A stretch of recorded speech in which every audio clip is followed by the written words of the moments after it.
Assalamualaikum warahmatullahi wabarakatuh, dan salam sejahtera untuk kita semua.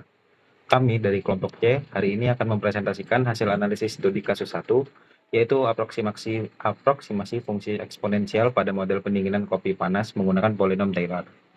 Sebelumnya perkenalkan, saya Aditya Nugraha dengan NIM 17251040. Perkenalkan, nama saya Farel Tarigan dengan NIM 16251041. Terima kasih. Sebelumnya perkenalkan, nama saya Mariana Nisanti dengan NIM 16251053 dari program studi statistika.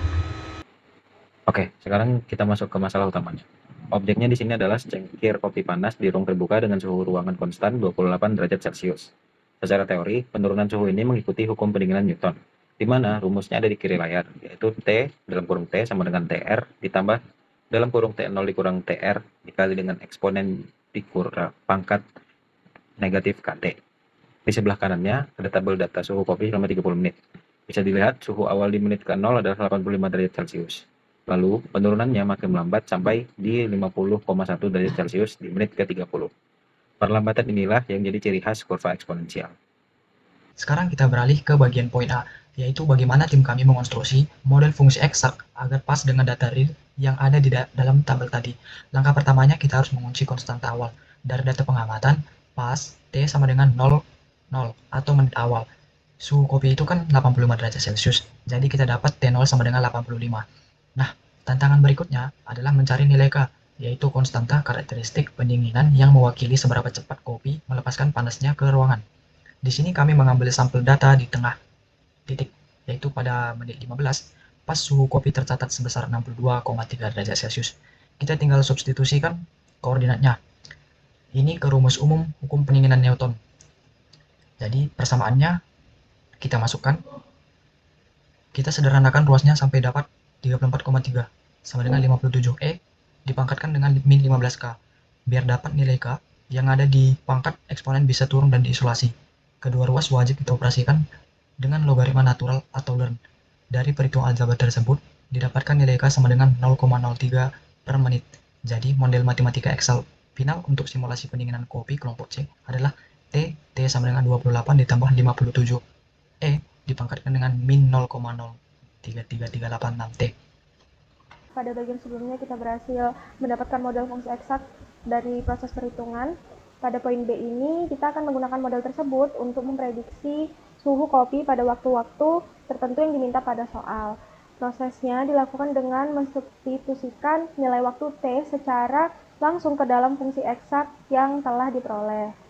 Dan berdasarkan perhitungan untuk waktu T sama dengan 12,5 diperoleh suhu kopi sebesar 65,3301 derajat Celcius. Kemudian pada T 13,5 suhu kopi itu mengalami penurunan menjadi 64,0876 derajat Celcius. Dan selanjutnya untuk waktu T sama dengan 33 menit yang berada di luar data pengamatan, model prediksi suhu kopinya itu turun lebih jauh sehingga mencapai 46,646 derajat Celcius. Nah, nilai-nilai suhu yang diperoleh dari fungsi eksak ini itu digunakan sebagai nilai acuan atau ground truth pada bagian berikutnya.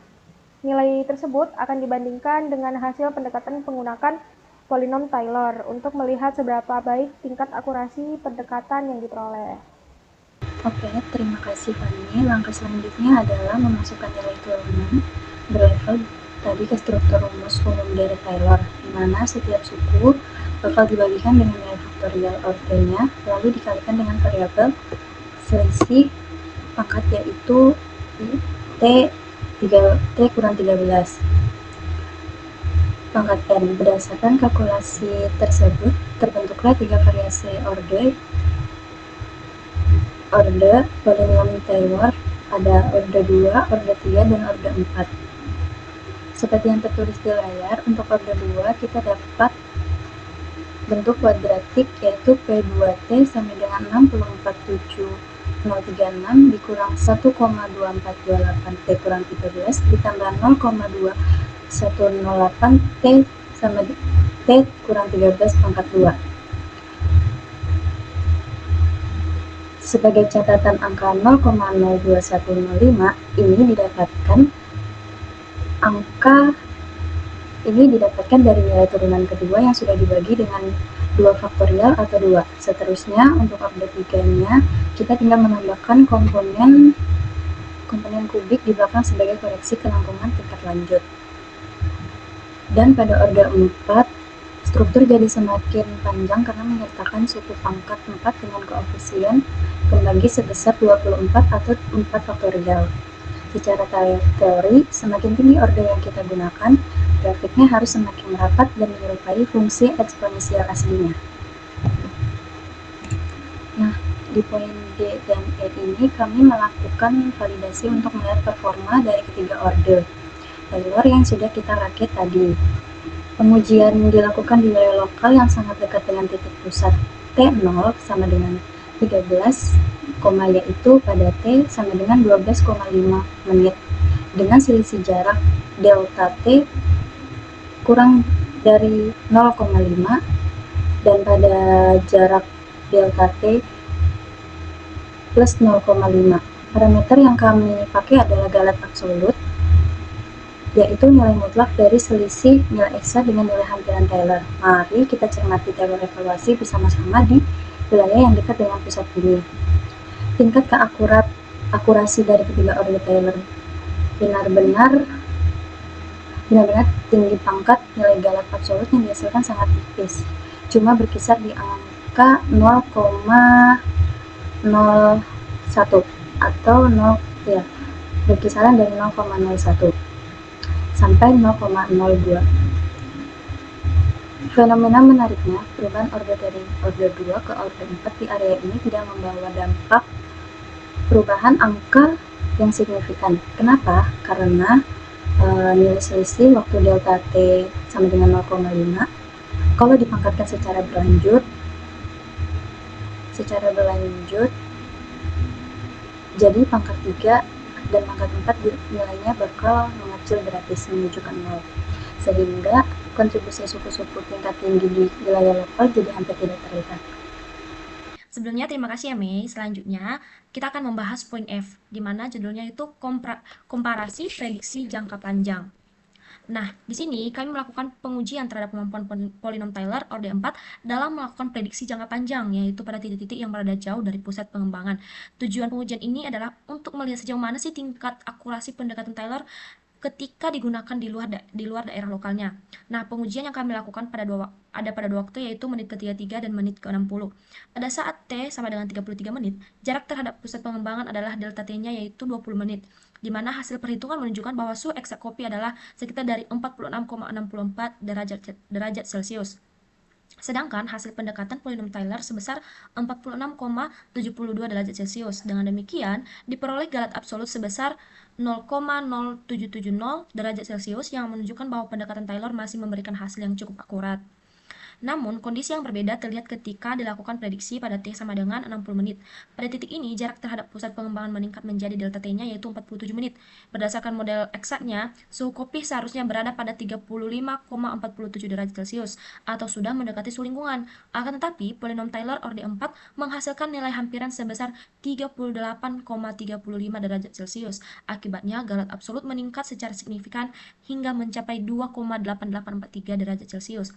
Hal ini menunjukkan bahwa akurasi polinom Taylor ini cenderung menurun ketika digunakan semakin jauh dari titik pusat pengembangannya. Dengan kata lain, fungsi polinomial mulai menyimpang dari pelaku fungsi eksponensial asli sehingga galat yang dihasilkan menjadi semakin besar. Oleh karena itu, pendekatan Taylor lebih tepat digunakan untuk prediksi dalam wilayah yang relatif dekat dengan titik pusat pengembangan. Selanjutnya, bagian G-nya yaitu masuk kepada langkah penentuan target waktu 45 derajat Celcius. Pada poin G, kami mencoba menjawab pertanyaan yang bersifat praktis, yaitu menentukan waktu yang diperlukan agar suhu kopi mencapai 45 derajat Celcius. Untuk memperoleh hasil yang akurat, perhitungan dilakukan menggunakan model eksak dan diselesaikan melalui operasi inverse fungsi eksponensial dengan bantuan logaritma natural. Langkah pertama adalah menetapkan suhu target, yaitu di mana TT-nya sama dengan 45 atau menit ke-45 dengan mensubstitusikannya ke dalam model diperoleh persamaan 45 sama dengan 28 ditambah 57E pangkat min 0,03386 T. Selanjutnya, suhu lingkungan sebesar 28 dipindahkan ke ruas kiri sehingga diperoleh 17 sama dengan 57E pangkat 0,03386 T. Kemudian, kedua ruas dibagi dengan 57 untuk mengisolasi suku eksponensial, di mana terdapat 0,298246 sama dengan E pangkat min 0,03386 T. Agar variabel waktu dapat ditentukan, fungsi logaritma natural atau ln-nya diterapkan pada kedua ruas persamaan. Hasilnya adalah ln 0,298246 sama dengan min 0,03386 T. Nilai ln 0,298246 adalah min 1,209867 sehingga diperoleh min 1,209867 sama dengan min 0,3386 T. Dengan membagi kedua ruas oleh min 0,03386 diperoleh T-nya sama dengan 35,73 menit.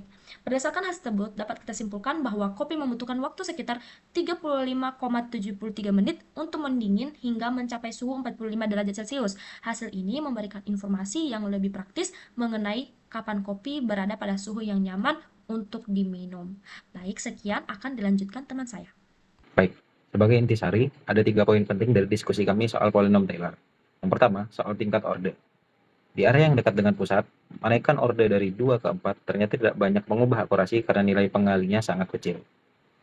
Yang kedua, kenapa galat membesar saat menjauh dari pusat? Ini karena daerah Taylor cuma akurat secara lokal. Makin jauh titik ujinya, pangkat selisih jaraknya membesar dan memicu galat yang nilainya juga besar. Ketiga, aproksimasi ini tidak layak untuk prediksi jangka panjang. Secara fisika, suhu kopi punya batas bawah di 28 derajat Celcius.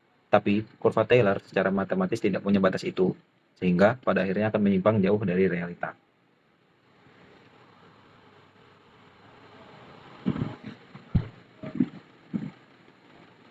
Demikian presentasi dari kelompok C. Terima kasih banyak atas perhatiannya. Kurang lebihnya mohon maaf. Wassalamualaikum warahmatullahi wabarakatuh. Dan salam sejahtera.